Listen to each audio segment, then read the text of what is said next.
pedazo de guarro! Mucha gente que nunca en su vida habían ido a una sola manifestación. Acaban de tirarnos gases lacrimógenos, la policía, por puto defender España. Ahora se creen que por salir a la calle a protestar contra el gobierno y aparecer en los medios van a cambiar el país. Y de hecho están tan poco acostumbrados a pisar calle que se imaginan que porque ellos vayan a protestar delante de la sede del partido del gobierno, España ya ha despertado por ellos. Pero esto es el principio, están cargando contra gente mayor. España acaba de despertar, hijos de puta. España acaba de despertar. Pobrecicos, se nota que no conocen la amargura del ideal ni las derrotas de la historia. Aquí os traigo la crónica de una revolución fracasada en Ucrania, donde el pueblo, que sí que había despertado, pero por diversos factores que hoy contaré, se le truncó el camino realizado por él. Muchos habéis oído hablar de la Revolución Rusa, de la Revolución de 1917, de febrero, de octubre. Muchos habéis oído hablar del derrocamiento del zar, del asalto al Palacio de Invierno, de los soviets, pero estoy seguro de que pocos habréis oído hablar de que mientras en Rusia se daba una revolución que buscaba la liberación de la masa trabajadora, pues a la vez en Ucrania se daba en la misma época otra revolución con el mismo objetivo, pero donde las garras de Lenin no iban a poder destruirla, por el momento.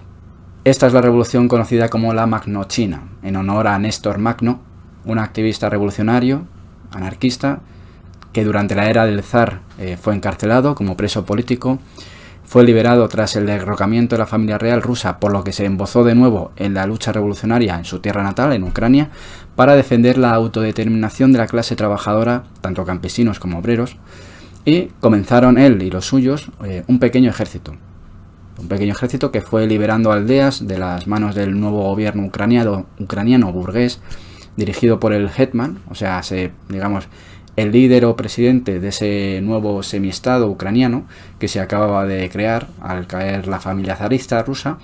Y en esos momentos en que Magno va consiguiendo más apoyo y liberando algunas regiones de Ucrania bajo valores muy cercanos al anarquismo, estaba también un antiguo amigo suyo, que es el escritor y testigo de aquella revolución, autor de este libro del que les voy a hablar, Guerrillas en la Revolución Rusa. Y este hombre, Pedro Arkinov, que eso es más españolizado, pero el nombre original era Piotr Asenov. Este hombre, el autor de este libro, él era bolchevique, y durante la revolución de 1905, él, con el movimiento anarquista ucraniano, él fue encarcelado por su actividad anarquista contra el gobierno zarista. Ahí es donde conoce a Néstor Magno y por esa razón, al ser liberados tras la revolución de 1917, se une al ejército de Néstor Magno, no como guerrillero, él estaba más en la parte de propaganda, cultural, etcétera, pero evidentemente conoce de primera mano los hechos que acaecieron en aquella época. Así que gracias a él tenemos este libro donde comenta cómo fue aquella revolución, y por eso es por lo que él tiene, digamos, la autoridad de haber podido escribir este libro. Mientras que en Rusia, durante la Revolución Rusa, el Partido Comunista saqueaba pueblos y asesinaba a campesinos a causa de su desobediencia y su intención de vivir sin autoridades, y no solo eso, sino que propició en abril de 1918 una guerra civil dentro de la izquierda, sirviéndose de ametralladoras y cañones para liquidar a las organizaciones anarquistas y más tarde a las de los socialistas revolucionarios, ya para que vayáis viendo cómo iba la historia. Aparte de eso, el Partido Comunista en Rusia, ganándose la fe de los obreros, después de octubre, logró someter rápidamente a las masas a su gobierno y detener el desenvolvimiento posterior de la Revolución Obrera, reemplazándola por las medidas gubernamentales del partido. Y así es como se detuvo la revolución en la Gran Rusia. Pero, sin embargo, en Ucrania ocurrió al contrario. El Partido Comunista allí no tenía ni la 10ª parte de las fuerzas organizadas que sí poseía en Rusia, por tanto no influía en nadie, ni en obreros ni en campesinos ucranianos, y además de eso la revolución se inició en Ucrania meses más tarde, un poquito más tarde. Los obreros y campesinos ucranianos, al ver cómo se había producido el modus operandi de los comunistas en Rusia, apartaron toda tentativa leninista en la independencia y emancipación de la clase trabajadora ucraniana, y al principio de la revolución en Ucrania los campesinos se asocian y luchan por regiones sin organizaciones ni partidos. Después un joven Magno toma con otros las armas en Ucrania, al tener el carisma y empezar a cosechar victorias dirigidas sobre todo por él, cosecha gran fama entre el pueblo trabajador ucraniano, y así es como aquellos campesinos que querían iniciar la revolución en Ucrania se unen al ejército makhnovista. Sobre todo son las regiones del sur las que se unen a este ejército filocomunista libertario. Ahora diré por qué no lo considero totalmente comunista libertario. Mientras que en el norte y en el oeste del país son más bien pro-burgueses. Magno, al recibir numerosos apoyos de distintas regiones, provenientes sobre todo, como digo, del sur, deja claro que su ejército es solo de trabajadores y separa del movimiento a los que no son trabajadores de la lucha revolucionaria. Evidentemente no quería tener al enemigo en casa. A todo esto hay que añadir que durante la guerra va a haber muchos comunistas que se van a unir a Magno. Comunistas que estaban viendo cómo Lenin se estaba cargando los sueños emancipadores de toda una clase social. Este movimiento revolucionario, pensaréis, ¿contra quién luchaba? Si ya había caído la monarquía rusa, ¿no? Quizás contra Lenin. Pues en resumidas cuentas, y por no liaros, luchaban contra el nuevo gobierno ucraniano que era tendente a un país independizado de Rusia, capitalista, y donde su líder, el Hetman, mandaba más que nadie. Y estaba sostenido por los austroalemanes. También el ejército makhnovista luchaban contra los ejércitos que querían volver a una Ucrania dentro de una Rusia zarista, con sus siervos, sus terratenientes, como una añoranza de lo antiguo, de antaño, ¿no? De lo antaño. Y más adelante lucharían contra otro enemigo, el ejército rojo enviado por Lenin, que querían una Ucrania dentro de una unión de repúblicas soviéticas controladas por Rusia.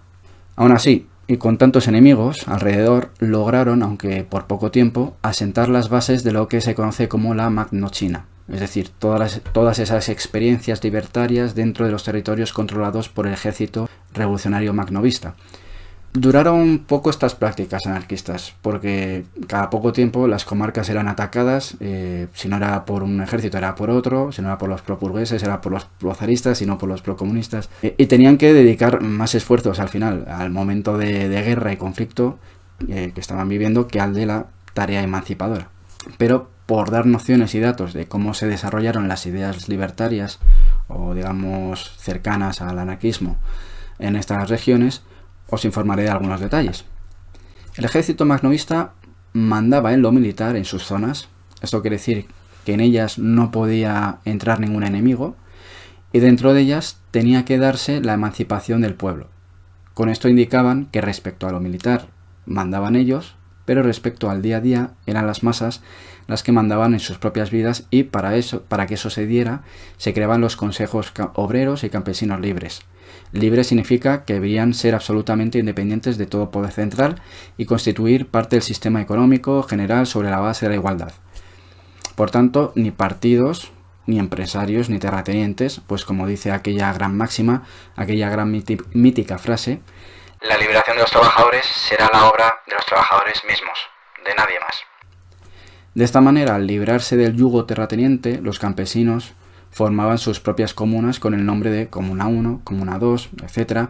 Resaltar que hubo una que se llamó Comuna Rosa Luxemburgo, cerca de Gulay-Polé, y que el 10 de junio de 1919 fue destruida por los bolcheviques en su campaña general contra la región makhnovista.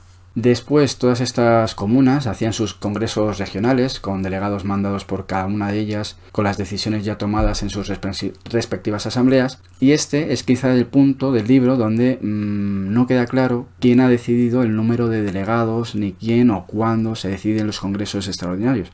También existieron congresos extraordinarios entre regiones, donde los campesinos y los obreros elegían un delegado por cada 3.000 habitantes, los guerrilleros un delegado por cada regimiento, los estados mayores 2 delegados.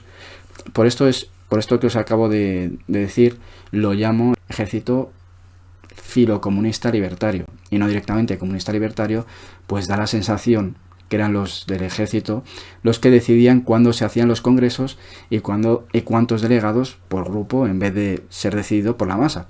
Pero repito, es una sensación nada más. Aparte de eso, es verdad que en el propio libro hay veces que habla de makhnovismo y anarquismo, como si fueran dos cosas distintas.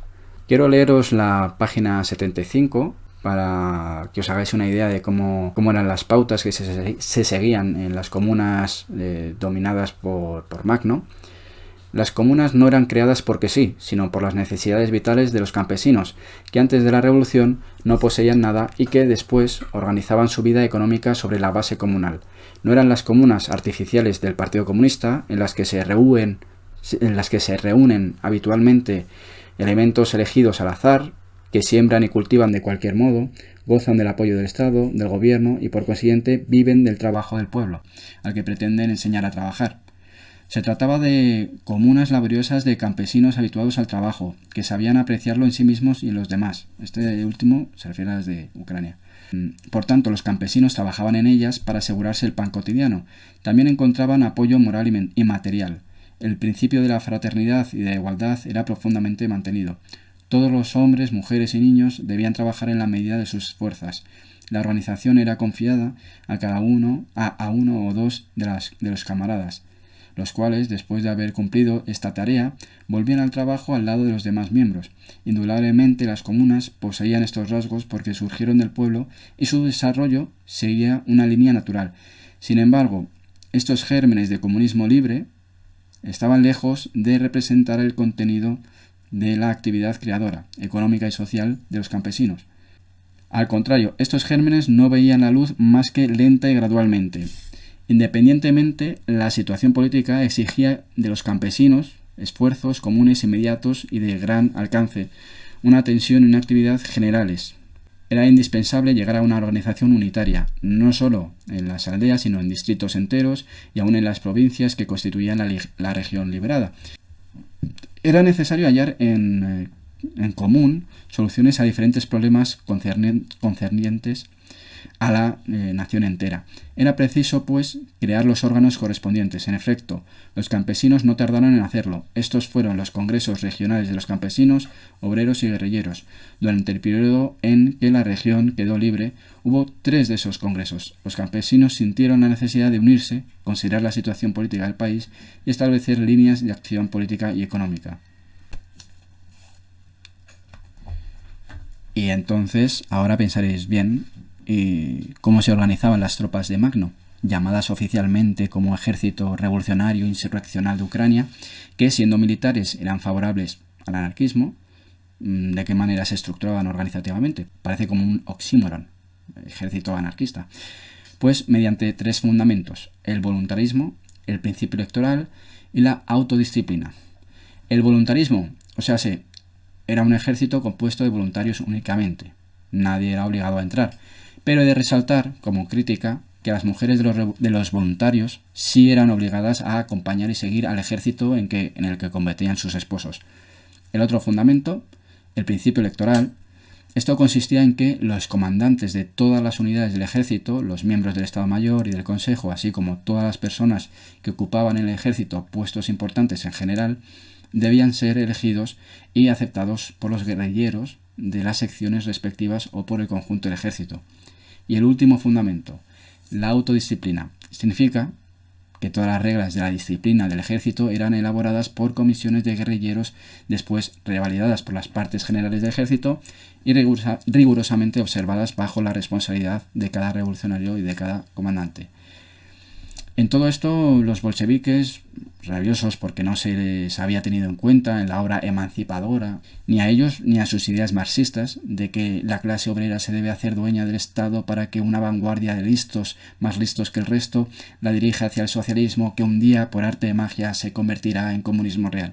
Bueno, como os cuento, esta rabia que tenían no podían usarla contra Magno, pues al final él estaba luchando contra los diferentes ejércitos financiados por burgueses, terratenientes y prozaristas, pero a la vez los bolcheviques tampoco podían permitir que este Magno se alzara con la victoria, así que según el momento iban de amigos y de repente impedían la entrada de víveres y aprovisionamiento a las zonas magnovistas, o en la prensa soviética echaban pestes contra el movimiento magnovista ucraniano.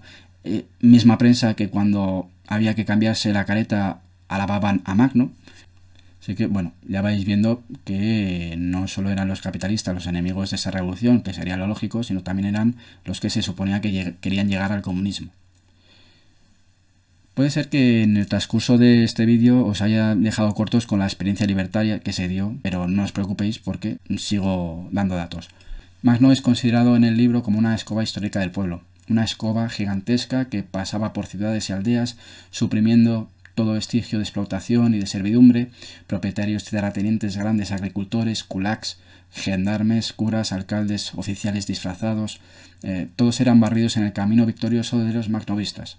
Los prisioneros, los puestos de policía y los comisariados, en una palabra, todos los símbolos de la servidumbre popular, eran destruidos. A esto último, he de añadir que, sin embargo, uno de los puntos del orden del día del cuarto Congreso Extraordinario convocado por el Comité Ejecutivo del Consejo Revolucionario Militar era el apartado J, que decía Cuestiones de Seguridad Pública, y el apartado K, Establecimiento de instituciones judiciales en la región. Quería señalar esto para que se supiera que aunque se acabara con las prisiones, policía, etc., la intención no era la anarquía en el sentido peyorativo de la palabra, sino, aún en un proceso libertario de emancipación, no dejar que los caraduras se aprovechasen de la situación. Aun con eso, no parece leerse nada en el libro sobre la creación de las prisiones. De hecho, en la página 135-136 dice: sobre la región de las zonas liberadas por los magnovistas, fueron la única organización que disponía de fuerzas suficientes para imponer su voluntad al enemigo, pero no usaron nunca esas fuerzas para dominar o influir políticamente, jamás se sirvieron de ella contra sus adversarios políticos, el adversario militar, el conspirador contra los intereses de los obreros y los campesinos, el aparato del Estado, las prisiones, he aquí contra quien iban dirigidos los esfuerzos de su ejército. Las prisiones son la expresión de la esclavitud del pueblo, no fueron construidas más que para doblegar al pueblo, a los obreros y a los compañeros. Durante siglos la burguesía de todos los países doblegó con ayuda del cadalso y de la prisión la resistencia y el espíritu de la rebeldía de las masas. También hoy, en el Estado comunista y socialista, las prisiones están repletas de proletarios de la ciudad y del campo. Sigue: un pueblo libre no tiene ninguna necesidad de ellas. Las prisiones existen, por consiguiente, el pueblo no es libre. La prisión representa una amenaza constante para el trabajador. Es un atentado a su conciencia y a su voluntad, un signo manifiesto de servidumbre. Así definían los magnovistas su punto de vista a propósito de las prisiones, y por eso las demolían a su paso. En Verdiansk hicieron saltar la prisión en presencia de una multitud enorme que, por lo demás, tomó una participación activa en su destrucción. Lo mismo en Alexandrovsk, Krivoy Rog, Katerinoslav y otros lugares. Fueron destruidas o incendiadas por los magnovistas. La población obrera saludaba con júbilo ese acto. También sigue en esta página un detalle también bastante importante. Dice: en las ciudades y aldeas que ocuparon los magnovistas, se comenzaba por suprimir las prohibiciones y anular las restricciones impuestas por el poder a los órganos de prensa y a las organizaciones políticas. Fue declarada la libertad de prensa, de asociación y de reunión. Durante las 6 semanas que los magnovistas pasaron en Ekaterinoslav, surgieron 5 o 6 periódicos de distinta orientación. El periódico de los socialistas revolucionarios de la derecha, Narodolastie, que significa el poder del pueblo; el de los socialistas revolucionarios de izquierda, Znamia Vostania, estandarte de la rebelión, significa; el de los bolcheviques, Svietska, que significa la estrella, y otros. Sin embargo, eran los bolcheviques los que no tenían demasiado derecho a esperar para ellos semejante libertad de prensa y de asociación para las clases obreras. Sus organizaciones locales tomaron parte directa en la invasión criminal de Gulaypolé en el mes de junio de 1919. En buena justicia habrían debido sufrir ahora la responsabilidad.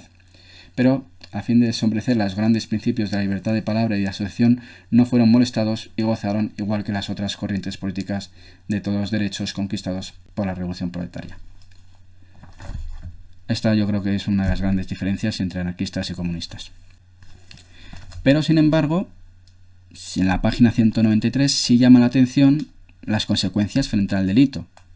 Dice: el Estado Mayor de los magnovistas. Esto respecto a la gran población que había en Ucrania de judíos. Había gente dentro del ejército magnovista o que apoyaba el ejército magnovista, o dentro de los territorios del ejército magnovista, que decidió ir a cargarse a los judíos, aprovechando el momento de guerra. Bueno, Pues dice, con fecha 12 de mayo de 1919, varias familias israelitas, 20 personas en total, fueron muertas en la colonia judía de Gorkaya, cerca de Alexandrovsk. El Estado Mayor de los Magnovistas designó una comisión especial para esclarecer el asunto. Esa comisión pudo establecer que el asesinato había sido cometido por 7 campesinos de la aldea vecina de Uspernovka. Esos campesinos no constituían parte del ejército insurreccional. Sin embargo, los magnovistas consideraron que no debía dejarse impune el crimen y fusilaron en el acto a los culpables. Si individuos de este género se permitían violencias contra los judíos, no tardaban en sucumbir frente a la justicia severa de los insurrectos revolucionarios. En la página 194, también como consecuencias frente al delito, veo que todos los combatientes que habían servido con Grigoriev fueron expulsados del ejército magnovista como elementos que no estaban suficientemente preparados desde el punto de vista ideológico y a los que no era posible educar en ese momento. Y ya la última información sobre delitos y sus castigos está en la 234, que dice: toda violencia ejercida contra los pacíficos trabajadores de cualquier nacionalidad que sean, será castigado con la muerte ignominiosa e indigna de todo guerrillero honesto. Las requisas y confiscaciones individuales, así como cambiar con los campesinos caballos y vehículos sin autorización escrita de los jefes de las tropas, serán severamente castigadas. Todo instrumento debe darse cuenta de que ese género de requisas no podrá menos que atraer hacia las filas del ejército insurreccional a los pícaros de la peor especie. Los intereses de la revolución y de una lucha bien comprendida por nuestras ideas exige que sea observada en nuestras filas la disciplina fraternal más rigurosa. Esto escrito por Magno, comandante en jefe del Ejército Revolucionario Insurreccional de Ucrania, en Kherson, 5 de agosto de 1919. Pero volviendo a las experiencias libertarias, en resumen, siguiendo el libro, el protocolo del ejército magnovista al entrar en ciudades o aldeas era de tendencia anarquista, más que nada, no solo porque Magno lo fuera, sino porque en cuanto este ejército entraba en una ciudad, declaraba que no representaban a ninguna autoridad, que su fuerza armada no obligaba a nadie y que se limitaban a proteger la libertad de los trabajadores. La libertad de los campesinos y los obreros, decían los magnovistas, pertenece a ellos y no puede ser limitado. A ellos les toca obrar, construir, organizarse. En cuanto a los magnovistas, no podrían más que ayudarles con tal o cual consejo u opinión y poner a su disposición las fuerzas intelectuales o militares necesarias, pero no podían ni querían en ningún caso imponerles nada. Como mucho, los comandantes hacían saber a la población algunas medidas dictadas por las necesidades de la guerra y que tenían cierta repercusión sobre la vida de los habitantes, pero estos comandantes no disponían de ninguna autoridad militar o civil y no debían mezclarse en la vida de la población. Alexandrovsk y sus contornos fue la primera zona en que los magnovistas permanecieron un tiempo más o menos largo. Se dirigieron primero a la masa trabajadora de la población para invitarla a participar en una conferencia general de trabajadores de la ciudad. Cuando se realizó la conferencia, se presentó un informe sobre la situación del distrito desde el punto de vista militar, después de lo cual se deliberó sobre la proposición de organizar la vida de la ciudad y el funcionamiento de las fábricas por el esfuerzo y cuidado de los obreros y sus organizaciones, basándose en los principios del trabajo y la igualdad. Los obreros acogieron la idea con entusiasmo, sin embargo, tardaron en llevarlo a cabo, desconcertados en cierto modo por su novedad e inquietados sobre todo por la proximidad de la línea de combate del frente. Pero la primera conferencia siguió a una segunda. La cuestión de la organización de la vida, de acuerdo a esos principios, fue largamente discutida por las masas trabajadoras y finalmente aprobada, aunque no acertaban la manera de concretarla. Los ferroviarios dieron el primer paso, organizaron un comité, se encargaron de asegurar el funcionamiento de las vías férreas de la región, establecieron un plan detallado para el servicio de los trenes, el transporte de los viajeros, el sistema de remuneración, etc. Desde entonces, el proletariado de Alexandrovsk trabajó en la elaboración de un plan práctico para la autodirección obrera. Poco después de esas conferencias, se realizó un congreso regional de campesinos y obreros en el mismo sitio, en Alexandrovsk, el 20 de octubre de 1919. Tomaron parte más de 200 delegados, de los cuales unos 180 eran campesinos y solo 20 o 30 eran obreros.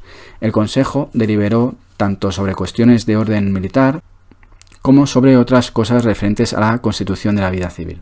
Además de todas las vivencias que relataba el libro, hay una anécdota muy curiosa respecto a cómo un pueblo sometido durante siglos se ve sorprendido cuando ven que los invasores no pretenden aprovecharse de ellos, sino librarles del yugo secular que siempre ha habido de los de arriba hacia los de abajo. Esta anécdota es que los magnovistas en sus territorios, claro, los profesores habían estado toda la vida acostumbrados a que les decían cómo tenían que enseñar y en qué idioma enseñar. Bueno, pues ellos lo que hacen es decir a los profesores que sean ellos los que decidan, que sean los colegios los que decidan lo que quieren hacer, en qué idioma deben de enseñar, porque claro, estaba prohibido enseñar en ucraniano. Y por tanto, los profesores sorprendidos, pues empiezan ellos mismos a organizarse. Pero es una anécdota curiosa, ¿no? Que son ellos los que les preguntan a los magnovistas, oye, entonces ¿cómo queréis que enseñemos? ¿En qué idioma queréis que enseñemos? En el que queráis, vosotros decidís. Nosotros no vamos a decidir sobre vosotros. Al final lo que dice Archinov en las últimas páginas del libro, para resumir el magnovismo, es: al considerar el magnovismo se destacan de inmediato aspectos esenciales del movimiento. 1. Su carácter verdaderamente popular y su nacimiento proletario. El movimiento surgió de abajo, de la masa trabajadora. En su recorrido han sido, sobre todo, las masas populares quienes la sostuvieron, la desarrollaron y la dirigieron. 2. A ello se debe el hecho de que desde sus primeros días se apoyó sobre algunos principios incontestables del anarquismo. A. El derecho de los trabajadores a la iniciativa. B. El derecho de la autodirección económica y social. C. El principio del no estatismo en la edificación social. En todas las fases de su desenvolvimiento, el magnovismo ha mantenido estos principios con tenacidad y consecuencia. Hay más libros, más bibliografía sobre lo que pasó. El propio Magno también escribió. ¿Por qué hago este vídeo? Bueno, pues sinceramente, ¿por qué tengo este canal? Sería por acercar las ideas anarquistas a la gente. Porque la gente probablemente tenga la idea de que el anarquismo es la locura, es el caos. No, el anarquismo se ha dado. En Ucrania se dio bastante cerca lo que es el ideal anarquista. En España mucho más, tengo vídeos acerca de ello. En la propia Revolución Rusa, en Rusia, hay algunas partes del mundo que se han acercado mucho al ideal libertario. Y es porque hay gente de izquierda que cree que es el Estado el que tiene que solucionar todos sus problemas. Y no. Realmente es la gente la que debe de autodirigirse, y que nadie más que la propia gente es la que va a liberarse, a emanciparse. La mayoría de la gente, que es la gente trabajadora, la clase mayoritaria de cualquier país. El otro día escuché un chiste, que por lo visto lo contó Eugenio. De hecho va a haber una película, y en esta película sobre él cuenta este chiste. Dice, esto es un hombre que va a una tienda de ropa y dice, perdonen, ¿tienen ropa de camuflaje? Y dicen, sí, pero hace 2 meses que no la encontramos.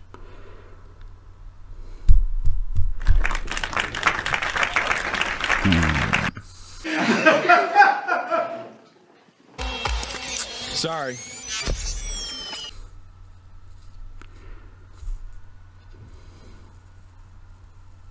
Pues nada, chavales y chavalas, a dar caña. Yo seguiré dándola. Un saludito. Makhnovchina, Makhnovchina, tes drapeaux sont noirs dans le vent. Ils sont noirs de notre peine, ils sont rouges de notre sang. Ils sont noirs de notre peine, ils sont rouges de notre sang. Par les monts et par les plaines, dans la neige et dans le vent, à travers toute l'Ukraine, se levaient nos partisans. À travers toute l'Ukraine, se levaient nos partisans. Au printemps, les traités de Lénine ont livré l'Ukraine aux Allemands. À l'automne, la Makhnovchina les avait jetés au vent. À l'automne, la Makhnovchina les avait jetés au vent. Makhnovchina, Makhnovchina, armée noire de nos partisans qui combattaient en Ukraine contre les rouges et les blancs. combattait en Ukraine contre les rouges et les blancs. L'armée blanche de Dénikine est entrée en Ukraine en chantant, mais bientôt la Makhnovchina l'a dispersée dans le vent. Mais bientôt la Makhnovchina l'a dispersée dans le vent. Makhnovchina, Makhnovchina, armée noire de nos partisans, qui voulait chasser d'Ukraine à jamais tous les tyrans, qui voulait chasser d'Ukraine à jamais tous les tyrans. Makhnovchina, Makhnovchina, les drapeaux sont noirs dans le vent, ils sont noirs de notre peine, ils sont rouges de notre sang. Ils sont noirs de notre peine, ils sont rouges de notre sang. Makhnovchina, Makhnovchina, les drapeaux sont noirs dans le vent, ils sont noirs de notre peine, ils sont rouges de notre sang. Ils sont noirs de notre peine, ils sont rouges de notre sang.